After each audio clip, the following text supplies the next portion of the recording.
Hello students, welcome to our channel an easy way. और मैं हूं संदीप कुमार। हमने प्रेजेंट के चारों टेंसेस और पास्ट के चारों टेंसेस कंप्लीट कर लिए हैं। आज नंबर है फ्यूचर का।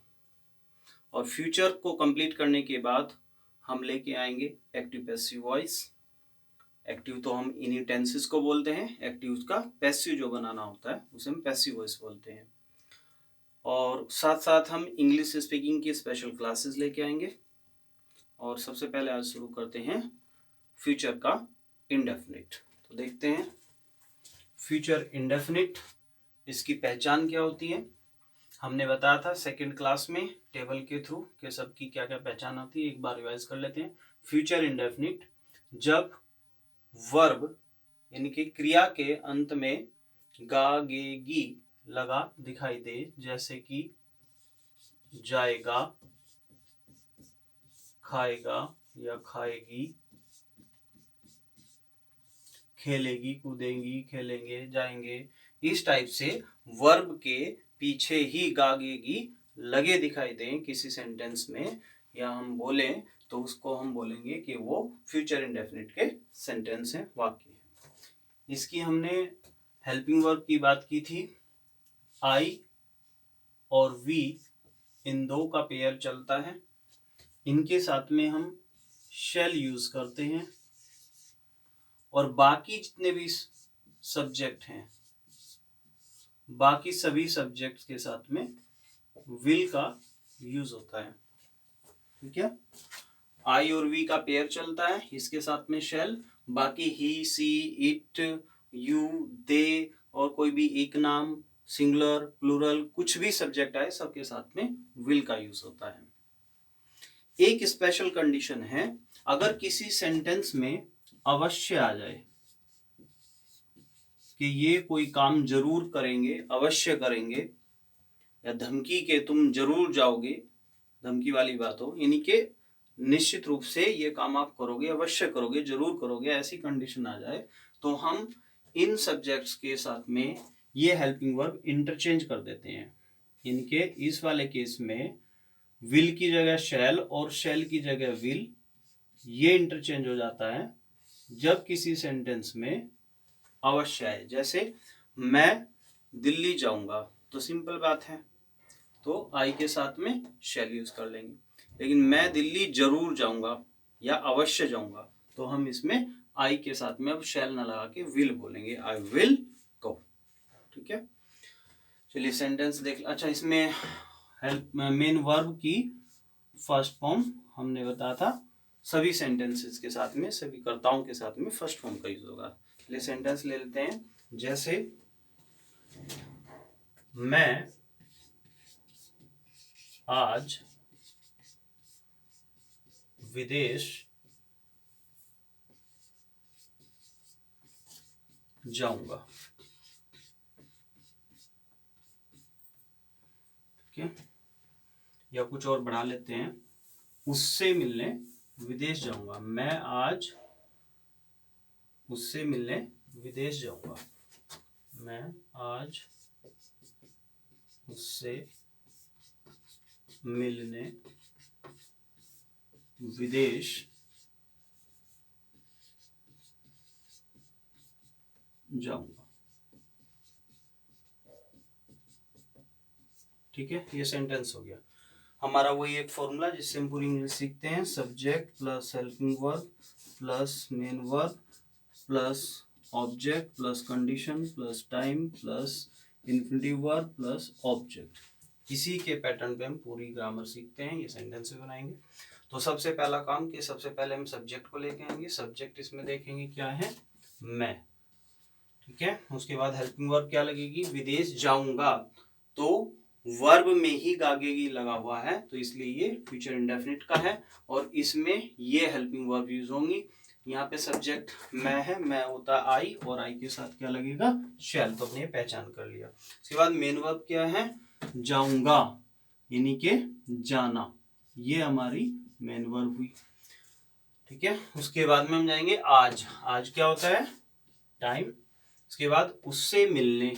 अब देखो, जाऊंगा उससे मिलने विदेश, तो विदेश कहाँ जाऊंगा, विदेश, तो विदेश हो गया ऑब्जेक्ट किसका, जाने का। ठीक है, तो विदेश जाऊंगा, फिर क्या करने जाऊंगा, मिलने। अब देखो इसमें दो वर्ब आ गई, हमने बताया था कि जब दो वर्ब आ जाती हैं, एक मेन वर्ब होती है जो लास्ट में आती है, दूसरी है जिसमें ना ने नी लगा आता है, ना ने नी इस तरह से लगता है, हम उसको इन्फिनिटिव वर्ब बोलते हैं। आई वी का मतलब इन्फिनिटिव वर्ब। और इसका इलाज हमने बताया था कि टू प्लस वर्ब की फर्स्ट फॉर्म लगाते हैं इनकी ट्रांसलेशन करने में। ठीक है, तो यहाँ इन्फिनिटिव वर्ब क्या है, ना ने नी किस में आ रहा है, मिलने में, तो ये इन्फिनिटिव वर्ब हो गई है। और किससे मिलने जा रहे हैं, उससे, तो ये इन्फिनिटिव वर्ब का ऑब्जेक्ट हुआ। इन्फिनिटिव वर्ब का ऑब्जेक्ट, जो ये बाद वाला ऑब्जेक्ट होता है, इन्फिनिटिव वर्ब वाला ऑब्जेक्ट। अब इसी ऑर्डर में हम इसको सजा देंगे, और हम इसमें ये भी लिख देते हैं कि प्लेन से जा रहे हैं तो वो कंडीशन आ जाती है। ठीक है, बाई प्लेन। चलो ज्यादा बड़ा हो जाएगा, तो इसमें सबसे पहले लेते हैं हम सेंटेंस में, सबसे पहले सब्जेक्ट लिखेंगे। सब्जेक्ट है यहाँ पे आई, आई के बाद हेल्पिंग वर्ब का नंबर है शेल, तो सब्जेक्ट हेल्पिंग वर्ब, फिर मेन वर्ब का नंबर है जाना, तो लिखेंगे गो, फर्स्ट फॉर्म आती है। उसके बाद कहाँ जाएंगे, विदेश, तो टू अब्रॉड, मैंने बताया था जब कहीं जाते हैं तो टू लगाते हैं। अब्रॉड का मतलब होता है विदेश में, है ना, या विदेश जाएंगे, विदेश, है ना, तो अब्रॉड विदेश जाएंगे, ये हमारा मेन ऑब्जेक्ट हुआ जहाँ पे हम जाएंगे। उसके बाद में फिर नंबर आता है कंडीशन का, अगर आता प्लेन से तो बाई प्लेन लिख देते। फिर है टाइम, कब जाएंगे, आज, टुडे।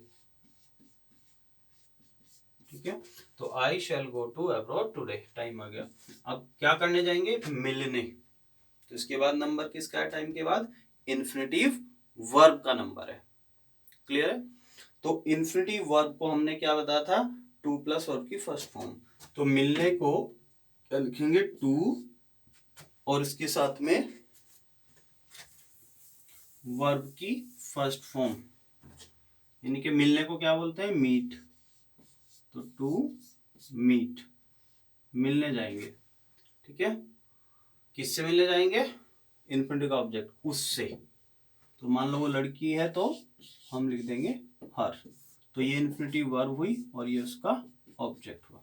इस तरह से हमारा sentence complete. I shall go to abroad today to meet her, आज मैं अब्रॉड जाऊंगा उससे मिलने। ठीक है, अब अगर इस सेंटेंस को मैं नेगेटिव बनाना है, तो हमने बताया था नेगेटिव बनाने के लिए कि नोट को हेल्पिंग वर्ब के जस्ट पीछे ले आते हैं, पहले हेल्पिंग वर्ब में जो पहला वर्ड होता है, तो इसमें शैल है। अगर इसका नेगेटिव बनाना है तो क्या करेंगे, हम नोट को आई शैल, और इसके बाद आ जाएगा नॉट, गो, और बाकी सेंटेंस सेम रहेगा। अगर सेंटेंस ये बनाना हो कि क्या मैं आज विदेश जाऊंगा उससे मिलने, तो क्या अगर शुरू में ही आ जाए तो उसका इलाज मैंने बताया था कि हेल्पिंग वर्ब को उठाइए और सबसे स्टार्टिंग में ले आइए, तो क्या वाला सेंटेंस बन जाते हैं। तो इसमें हेल्पिंग वर्ब है शैल, तो सबसे स्टार्टिंग में ले आते हैं हम शैल। ठीक है, शैल, और उसके बाद में फिर वही सब्जेक्ट। ठीक है, हेल्पिंग वर्ब आगे जाएगी, सब्जेक्ट का स्थान वहीं पे रहेगा, तो सब्जेक्ट शैल आई, और उसके बाद में मेन वर्ब का नंबर आता है तो गो, बाकी sentence same. Shall I go to abroad to meet her today, today to meet हर।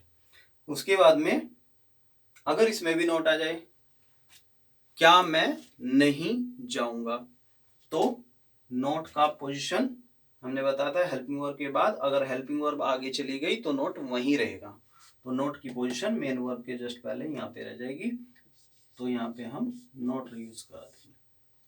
ठीक है, कि क्या मैं नहीं जाऊंगा। अगर आ जाए मैं क्यों जाऊंगा, ठीक है, तो क्या करेंगे, डब्ल्यूएच टाइप वर्ड मैंने बताया था सबसे स्टार्टिंग में आ जाता है, और हेल्पिंग वर्ब भी साथ साथ रहती है। क्लियर, तो सबसे स्टार्टिंग में आ जाएगा वाई, और फिर शैल,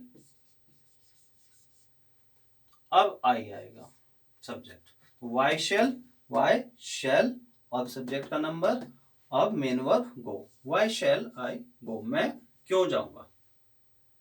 और मैं क्यों नहीं जाऊंगा, तो फिर वही कि शैल आगे गया तो गया और नोट यही रहेगा मेन वर्ब के पास में। तो क्यों नहीं जाऊंगा अगर आए तो नोट हम यहां लगा देंगे। तो why shall I not go to abroad to meet her. Clear है। चलिए एक सेंटेंस और लेते हैं।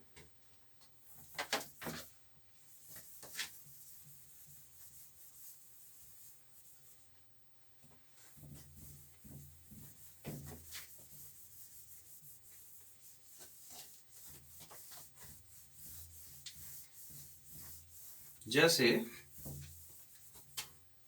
वह मेरी सहायता जरूर करेगी। ठीक है। अब देखिए इसमें फोकस करेंगे हम इस वर्ड पे, जरूर। ठीक है। जरूर आता है उस अवश्य वाली कंडीशन को दर्शाता है जिसमें काम जरूर होना है, निश्चित होना है। तो इसमें हमने बताया था कि विल और शैल का इंटरचेंज हो जाता है सब्जेक्ट के अकॉर्डिंग। तो वह कौन है, तो सबसे पहले सब्जेक्ट शी,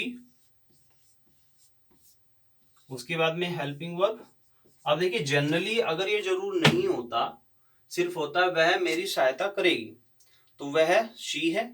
और शी आता बाकी वालों में, आईवी में से नहीं होता सी, तो बाकी में होता और इसके साथ में आता विल। तो क्या लिखते हैं हम, शी विल। तो क्या आता है यहाँ पे, विल, ये शी विल। और मेन वर्ब क्या है, हेल्प, सहायता करेगी, फर्स्ट फॉर्म आ गया, शी विल हेल्प। और किसकी, मेरी सहायता करेगी, तो मी। ठीक है। लेकिन यहाँ पे अवश्य है या जरूर है, तो हम शी विल ना लगा के क्या लगाएंगे, शैल। सिर्फ इस शैल को लगाने से हमें पता चल गया कि इसमें अवश्य बोला गया है कि शी शैल हेल्प मी, वह मेरी सहायता अवश्य करेगी। ये हमने कल समझा दिया था, कल की क्लास में, कि हम अपने की इंग्लिश कैसे लगाते हैं और तेरी तुम्हारी हमारी इनकी इंग्लिश कैसे लगाते हैं, किस चीज का क्या क्या मीनिंग निकलता है। तो जैसे वह मेरी सहायता करेगी, तो शी विल हेल्प मी। मेरी के लिए क्या था, मेरी के लिए हमने बताया था कल मी होता है, मेरी, मेरा, मेरे। ठीक है। और आई के साथ अगर आए तो अपने की इंग्लिश में आ जाएगा, मी है मुझे, ऑब्जेक्ट केस में आए। तो इसमें वह मेरी सहायता करेगी तो she will help me, she shell help me. और अगर वह मेरी सहायता नहीं करेगी तो शी शैल और नोट यहां लगा देंगे कि वह मेरी सहायता नहीं करेगी। फिर वैसे ही कि क्या वह मेरी सहायता करेगी, तो शैल आगे चला जाएगा, शैल सी हेल्प मी। और क्या मेरी सहायता नहीं करेगी, तो शैल सी नॉट हेल्प मी। ठीक है। क्यों करेगी, तो वाई सबसे स्टार्टिंग में आ जाएगा। कोई और सेंटेंस ले लेते हैं।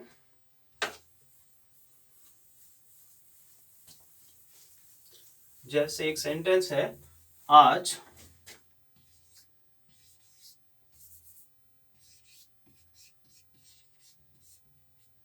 बारिश होगी। अब देखिए इसमें सब्जेक्ट की बात आती है कई बार कि सब्जेक्ट क्या लें। आज तो टाइम हुआ, बारिश होना ये पूरी वर्ब है। ठीक है। और होगी, बारिश होगी, इसी में हमारा गागेगी लगा है।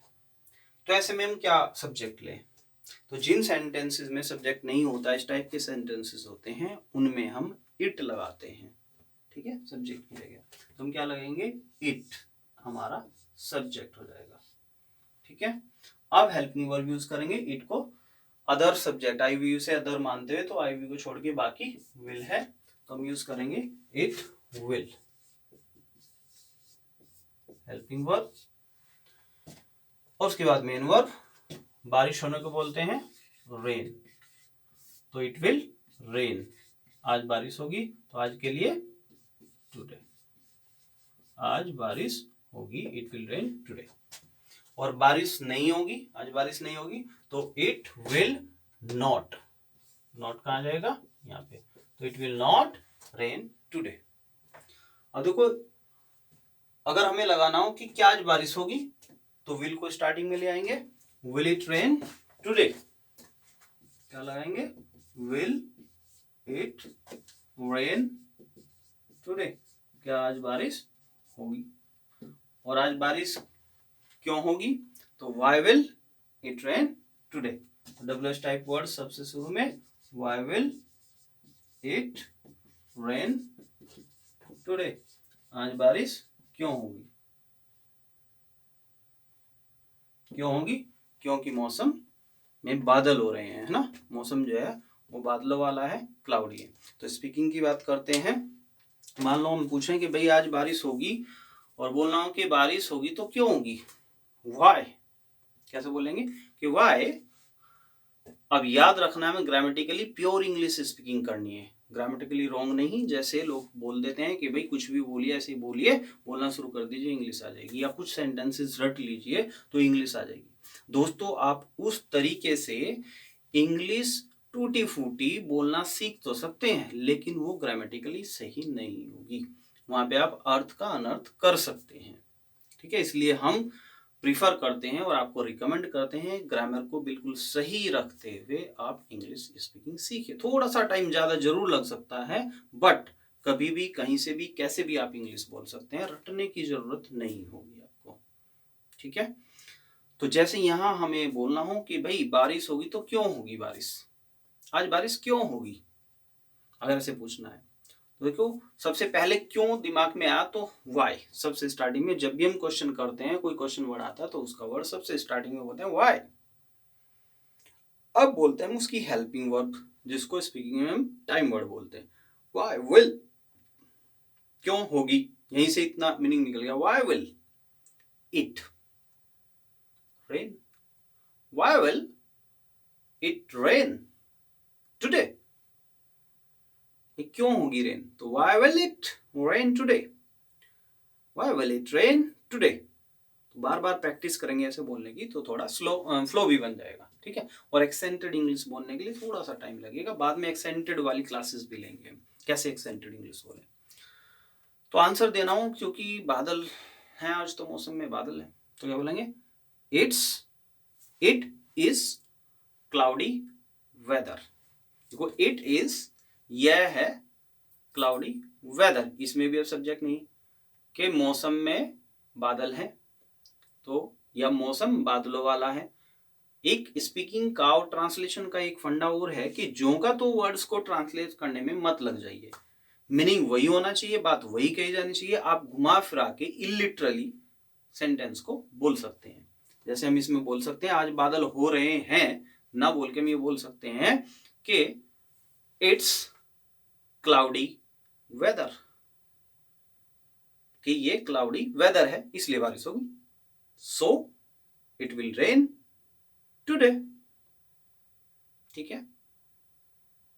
या ऐसे भी बोल सकते हैं द वेदर इज क्लाउडी, मौसम क्लाउडी है, सो इसलिए इट विल रेन टुडे, आज बारिश होगी, ठीक है। मान लो कुछ और पूछ लेते हैं कि जैसे आप अक्सर पूछते हैं क्या तुम कल स्कूल जाओगे, तो कैसे पूछेंगे। अब देखो जब हम क्वेश्चन पूछते हैं सामने वाले से, तो सामने वाला हमारे लिए कौन होता है, यू। तो हम जब भी उससे क्वेश्चन पूछेंगे तो यू करके बोलेंगे, यू क्या क्या इंडिकेट करेंगे, कैसे बोलेंगे कि विल, हमें फ्यूचर में पूछना है, कल की बात पूछनी है, तो दिमाग में एकदम से विल या शैल चलना चाहिए, तो विल यू, विल यू क्या तुम, बात तो इतनी होगी कि क्या, जब हम हेल्पिंग वर्ब को शुरू में बोलते हैं तो क्या आ जाता है, तो विल यू क्या तुम, अब बोल दो जाओगे, तो विल यू गो क्या तुम जाओगे, आराम से बोलिए, कहां, टू स्कूल, तो will you go to school, कब, आने वाला कल, यानी कि टुमारो। इस बात को भी याद रखना है, जो कल फ्यूचर में आता है उसके लिए टुमारो यूज करते हैं, जो यस्टरडे होता है वो हमारा पास्ट में यूज होता है। तो will you go to school tomorrow. अब आंसर जो देगा वो तो खुद होता है अपने आप में, तो जब हम आंसर देते हैं तो हम क्या होते हैं, आई। तो हम बोलेंगे या तो यस में या नो में आंसर देना होता है। सबसे पहले यस या नो जो भी हमें आंसर देना होता है वो बोल देते हैं, जैसे कि यस आई, अब मैं खुद बोला हूं तो आई शेल, ठीक है, यहां के हिसाब से I shall go to school tomorrow. आराम से बोलिए, जब एक दो बार प्रैक्टिस हो जाएगी फिर तेज बोल सकते हैं, yes I shall go to school tomorrow. अब देखो कभी कभी क्या होता है, हमें शैल लगाएं या विल लगाएं, यहाँ थोड़ा सा कंफ्यूजन हो जाता है। तो स्पीकिंग के लिहाज से हम विल या शैल में ज्यादा डिफरेंस नहीं करते, आजकल का ट्रेंड चल गया, लेकिन ग्रामेटिकली ये बात ठीक है, ठीक है। और इसकी जगह हम यूज कर देते हैं सिर्फ डबल एल का। मान लो हम लिखते हैं विल या लिखते हैं हम शैल, तो हम दोनों ना बोल के, मान लो मैंने बोला है आई शैल बोलना है या आई विल बोलना है या शी विल बोलना है, तो हम ये पूरा विल शैल ये ना बोल के इनको शॉर्ट में बोल देते हैं। कैसे, जैसे आई और सिर्फ डबल एल, ठीक है। इसका भी ऐसे ही आई और डबल एल, इसको भी ऐसे ही शी और डबल एल, तो ये बोलता है आइल। कैसे बोलते हैं इसको, आइल। या आई, इसको भी आइल। अब शैल है या विल है पता ही नहीं चलता, आइल, आई विल को आइल ऐसे बोल देते हैं। और शी विल है तो शिल, शिल, ठीक है। तो विल है कि शैल है पता नहीं चलता, या दे है तो देल, देल ऐसे बोल देते हैं। तो इसमें जैसे मैं बोलूंगा आइल, ठीक है, तो इसमें विल है शैल कोई डिफर नहीं करता, बस तो क्या बोलते हैं कि आइल गो। और इससे फ्लुएंसी भी आती है ना, ये थोड़ा शॉर्ट लैंग्वेज है एक तरीके से स्पीकिंग के लिहाज से। तो बोलेंगे I'll go to school, क्या बोलेंगे, yes I'll go to school, क्या बोलेंगे, I'll है ना, ऐसे बोलते हैं, आया ये I'll, ठीक है। I'll बोल दो, चाहे इसको I'll ना बोल के I'll बोल दो, I'll go, yes I'll go to school। और मना करनी हो तो एकदम से बोलो नो, सबसे पहले नो। अब आराम से बोलिए नो, अब मैं ही हूं तो आई विल नॉट की जगह विल नॉट की जगह वॉन्ट बोला जाता है। नो आई वॉन्ट, या तो विल नॉट बोलिए, नो आई विल नॉट, या आइल नॉट। अगर हम आइल बोल रहे हैं तो I'll not, no I'll not go, no I'll not go to school. अब पूछे भाई क्यों नहीं जाओगे, तो फिर से वही कि why will you not go, तो why will you not go, क्यों नहीं जाओगे। तो आंसर देना है कि मैंने अपना होमवर्क कंप्लीट नहीं किया, तो या मैं अपना होमवर्क कंप्लीट नहीं कर सका इसलिए नहीं जाऊंगा, वरना टीचर पिटेंगे। तो क्या बोलेंगे, बिकॉज, जब भी क्यों का आंसर देना होता है, कारण बताना होता है, क्या बोलेंगे, because I could not completed my homework, because I could not, sorry completed नहीं, कंप्लीट आएगा, because I could not complete my homework. अब ये मॉडल्स का क्वेश्चन है, ये हम जब मॉडल्स लेंगे तब इसके बारे में और बताएंगे, है ना। ऐसे बोल सकते हैं इसको घुमा के, बिकॉज क्योंकि my homework is not complete, क्योंकि मेरा होमवर्क कंप्लीट नहीं है। वही मैंने बताया, घुमा फिरा के सेंस वही देनी है, जरूरी के same to same ditto word translate करने हैं। तो बोलने की बहुत सारे तरीके हो सकते हैं बात को कहने के। तो क्या बोल सकते हैं, because my homework is not complete, इसलिए मैं नहीं जाऊंगा, सो इसलिए आई विल नॉट गो, कि मैं बिल्कुल नहीं जाऊंगा। ऐसे जोर देकर बोल सकते, no I will not go, इसलिए मैं नहीं जाऊंगा, ठीक है। इसी टाइप से आप डिस्कस करके घर में, फैमिली में, फ्रेंड्स में बोल सकते हैं। तो आज के लिए इतना ही, और नेक्स्ट क्लास में हम इसका फीचर कंटिन्यूअस लाएंगे। तब तक के लिए थैंक यू।